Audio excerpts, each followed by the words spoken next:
Ini Kang Deddy Mulyadi lagi-lagi teman-teman melakukan gerakan seperti menyembah kereta kencana. Berdoa, menyembah dan menaburkan bunga melati ke kereta kencana. Jelas sekali ini bukan video AI teman-teman. Ini adalah video asli, video Kang Deddy Mulyadi. Jadi bukan video editan teman-teman. Jelas sekali Kang Deddy melakukan acara seperti ini. Menaburkan bunga melati dan penyembahan kepada kereta kencana. Bismillahirrahmanirrahim. Assalamualaikum warahmatullahi wabarakatuh. Teman-teman semua, jumpa lagi dengan saya di channel YouTube Maisha Al-Fatih. Ketika kemarin teman-teman, ketika saya membahas acara ritual yang dilakukan ataupun yang dihadiri oleh Kang Deddy Mulyadi, dan ketika beliau melakukan gerakan seolah-olah menyembah kereta kencananya Nyi Roro Kidul, banyak netizen teman-teman, terutama fansnya Kang Deddy Mulyadi menulis di kolom komentar saya, menuduh bahwa channel YouTube ini adalah channel YouTube para habaib. Ada juga yang menuduhkan bahwa saya adalah pro kepada para habaib, orang-orang yang mengaku sebagai cucu zuriah keturunan dari Nabi kita Nabi Muhammad SAW. Ada juga yang menyatakan bahwa saya adalah pro kepada mereka. Saya adalah muhibinnya para habaib. Orang yang komen demikian adalah orang mungkin baru kali pertama melihat channel YouTube ini. Baru kali pertama menemukan channel YouTube ini.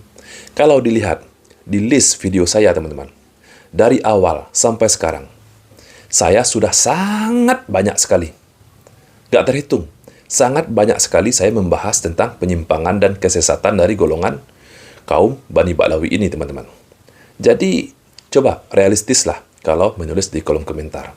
Saya mengomentari Kang Deddy Mulyadi bukan berarti saya benci kepada beliau, tetapi saya ingin meluruskan apa yang beliau yakini teman-teman. Sekalian saya juga mendoakan semoga Kang Deddy Mulyadi ini semoga mendapatkan hidayah. Ada juga kemarin teman-teman yang menulis di kolom komentar saya, bahkan banyak yang menulis demikian, meminta saya untuk memilah-milah, untuk memisahkan, membedakan mana kebudayaan dan mana agama teman-teman. Dikatakan bahwa yang dilakukan oleh Kang Deddy Mulyadi itu tidaklah menyalahi ajaran agama manapun. Tetapi yang dilakukan oleh Kang Deddy Mulyadi itu adalah suatu kebudayaan leluhur yang harus dilestarikan. Jika seandainya ritual yang dilakukan oleh Kang Deddy Mulyadi ini adalah ajaran suatu agama, maka saya tidak akan mengomentarinya teman-teman. Misalkan ada agama lain selain dari agama Islam yang melakukan ritual seperti ini, menyembah kereta kencananya Nyi Roro Kidul, atau sekalian menyembah Nyi Roro Kidul sebagai sesembahannya, maka saya tidak akan komentari teman-teman. Tetapi teman-teman, di dalam konteks ajaran agama kita Islam, maka saya harus wajib untuk mengomentarinya teman-teman. Kenapa? Karena yang saya ketahui, Kang Deddy Mulyadi ini adalah seorang Muslim, seorang yang menganut agama Islam. Di dalam konteks agama kita Islam, di dalam ajaran agama kita, ritual-ritual yang dilakukan oleh Kang Deddy Mulyadi tadi teman-teman, ataupun ritual sejenis ini adalah ritual yang sangat dilarang di dalam agama kita Islam. Sangat bertentangan sekali dengan akidah agama kita Islam. Apalagi acara penyembahan, sesembahan kepada kereta kencananya Nyi Roro Kidul. Apalagi menyembah Nyi Roro Kidul. Ini adalah kesyirikan, teman-teman. Syirik akbar. Meskipun ini adalah kebudayaan yang diwariskan oleh leluhur kita.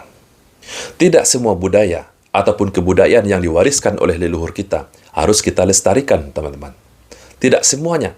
Karena teman-teman, di dalam ajaran agama kita Islam, dan salah satu tujuan Islam ini diturunkan oleh Allah kepada Nabi kita Nabi Muhammad SAW adalah mengubah kebiasaan, mengubah adat istiadat, kebudayaan-kebudayaan jahiliyah yang tidak sesuai dengan inti ajaran agama kita. Apalagi ini menyangkut tentang perkara tauhid. Oh, ini tidak boleh dikomentari. Oh, ini jangan dibawa-bawa perkara agama. Ini adalah kebudayaan, warisan leluhur, tidak boleh disangkut pautkan dengan agama. Ini pola pikir yang salah, yang harus kita luruskan, teman-teman. Budaya itu adalah hasil cipta karsa dari manusia. Manusia yang membuat kebudayaan. Manusia yang membuat adat istiadat, kebiasaan. yang diwariskan secara turun-temurun. Sedangkan agama Islam ini adalah wahyu yang diturunkan oleh Allah kepada Nabi kita Nabi Muhammad SAW.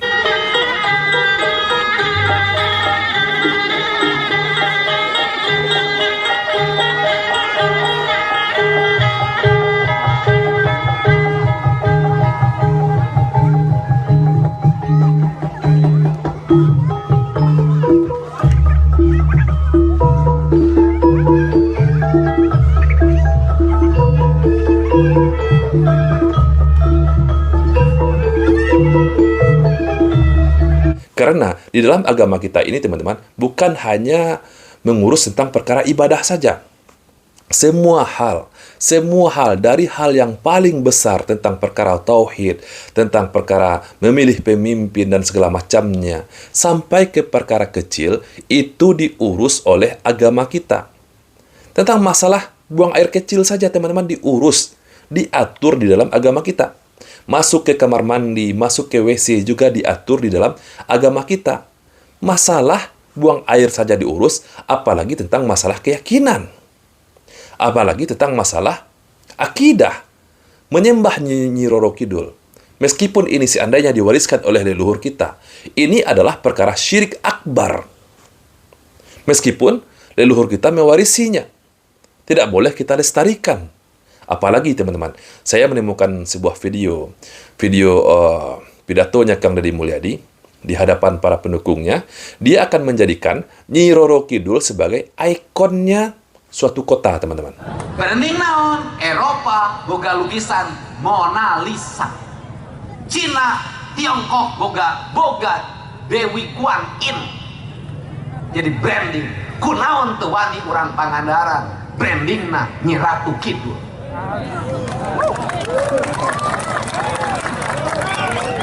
Nyi Ratu Kidul ini siapa, teman-teman? Siapa dia? Sampai harus diagung-agungkan, sampai dijadikan ikon, sampai dijadikan branding. Siapa Nyi Ratu Kidul ini? Hah? Kalau memang ada sosok Nyi Ratu Kidul ini yang disebut oleh sebagian masyarakat sebagai penguasa Laut Selatan, penguasa pantai selatan. Kalau benar-benar ada Nyi Ratu Kidul itu, dia hanyalah sosok jin. Kenapa harus diagung-agungkan? Kenapa sampai dielu-elukan seperti ini? Dijadikan branding lah, dijadikan ikon lah, ikon suatu kota. Lamun ka Pangandaran beli lukisan Nyi Ratu. Beli boneka Nyi Ratu, gantungan kunci Nyi Ratu. Branding, eta teh brand sing wani. Saya khawatirnya gini, sahabatku semua. Ketika seandainya Kang Deddy Mulyadi ini nanti dia mencalonkan diri menjadi presiden kita, Presiden Republik Indonesia, nanti Nyi Ratu Kidul ataupun Nyi Roro Kidul ini nanti akan dijadikan ikonnya negara kita, Indonesia. Na'udzubillah. Saya nggak bisa bayangkan jika itu terjadi, teman-teman. Kenapa harus kita agung-agungkan itu Nyi Roro Kidul ini? Siapa yang memberikan nama kepada sosok jin yang ada di Laut Selatan dengan nama Nyi Ratu Kidul? Nyi Roro Kidul. Siapa yang memberikan namanya? Siapa pula yang mengukuhkan bahwa penguasa Laut Pantai Selatan itu adalah Nyi Ratu Kidul? Ini kesyirikan, teman-teman. Meskipun ini seandainya diwariskan oleh leluhur-leluhur kita, keyakinan seperti ini. Keyakinan yang sangat batil. Apalagi dijadikan ikon, dijadikan branding suatu kota. Nanti kalau jadi Presiden Republik Indonesia, karena saya lihat, teman-teman, langkah-langkah yang diambil oleh Kang Deddy Mulyadi ini mirip dengan caranya Bapak Jokowi. Ketika Bapak Jokowi sebelum resmi menjadi Presiden kita Republik Indonesia, dia melakukan strategi pencitraan. Sama yang dilakukan oleh Kang Deddy Mulyadi saat ini, teman-teman. Setiap kegiatan positifnya, setiap kebijakan-kebijakan positifnya, ya, kita harus dukung, teman-teman. Kebijakan-kebijakan positif yang dilakukan oleh Kang Deddy Mulyadi ini kita harus dukung. Tapi ketika dia melakukan pencitraan, mengunggah konten-konten di media sosial tentang kebijakan-kebijakannya, ini sedikit banyaknya teman-teman adalah cara promosi Kang Deddy Mulyadi untuk mempromosikan dirinya kepada masyarakat. Sehingga teman-teman ketika dia nanti mencalonkan diri menjadi Presiden Republik Indonesia, maka banyak masyarakat Indonesia yang akan memilih Kang Deddy Mulyadi ini. Kenapa? Karena masyarakat Indonesia sudah banyak mengenal Kang Deddy Mulyadi ini. Oh, itu kan Gubernur Jawa Barat yang melakukan kebijakan ini, yang pro kepada rakyat kecil, yang melakukan kebijakan seperti ini dan bla bla bla. Kita tidak salahkan pencitraan yang dilakukan oleh Kang Deddy Mulyadi ini. Ya, silahkan. Itu kan strategi yang beliau pilih dan juga tidak bertentangan dengan undang-undang, juga tidak bertentangan dengan agama. Tapi teman-teman, yang kita kritik adalah tentang masalah ini, teman-teman. Tentang kebijakan positif ya kita dukung. Maupun dia melakukan secara ikhlas, ya itu adalah pahala untuk Kang Deddy Mulyadi sendiri. Kalaupun dia lakukan dengan tujuan untuk dikenal oleh seluruh masyarakat Indonesia, tujuannya untuk ingin dipilih menjadi presiden, ya itu adalah pilihannya Kang Deddy Mulyadi. Tetapi teman-teman, yang harus kita luruskan adalah tentang keyakinan Kang Deddy Mulyadi ini, teman-teman. Saya khawatir nanti, teman-teman, nggak bisa saya bayangkan jika Indonesia ini ikonnya adalah setan betina yang disebut dengan Nyi Roro Kidul. Sosok jin, teman-teman, yang diagung-agungkan oleh orang-orang yang tidak memahami akidah Islam ini dengan baik. Semoga video ini bermanfaat untuk kita semua. Saya, Rizky Mesa Putra. Barakallahu fikum. Assalamualaikum warahmatullahi wabarakatuh.